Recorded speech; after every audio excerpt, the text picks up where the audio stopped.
Ancora una volta una dimostrazione di inciviltà nel nostro paese. Sono queste le parole dell'Associazione Familiari delle Vittime della Strada il giorno dopo la tragedia di Via Resana a Campigo. Nell'incidente di ieri il corpo di Gina Barrichello è rimasto per oltre 3 ore riverso senza vita nell'asfalto. Momenti strazianti per i familiari che da bordo strada sono rimasti per ore a guardare il corpo della madre. Una tragica circostanza che ora dovrà essere spiegata. Non può esistere che un corpo sia pure un corpo di una persona e sia per la dignità della persona e dei familiari, del dolore, rispetto al dolore dei familiari, non può rimanere in quelle condizioni 3 ore sull'asfalto.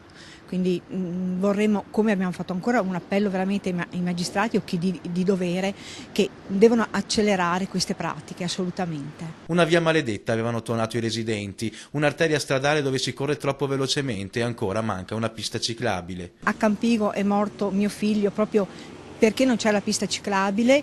Già tanti anni fa la precedente amministrazione aveva l'opportunità di avere dei finanziamenti dai privati proprio per fare quella pista ciclabile di via Resana, dove è capitato quello che è capitato ieri, fino in via Lovara, dove è capitato l'incidente di mio figlio. L'appello dell'associazione è rivolto ai politici affinché riescano a trovare i finanziamenti per poter mettere in sicurezza le strade ad alto rischio della provincia. Si mettono nei nostri panni, perché noi ci diamo da fare col dolore che abbiamo, potremmo anche starcene a casa e non far niente, ma conosciamo bene questo dolore e vogliamo che sia evitato a tutti.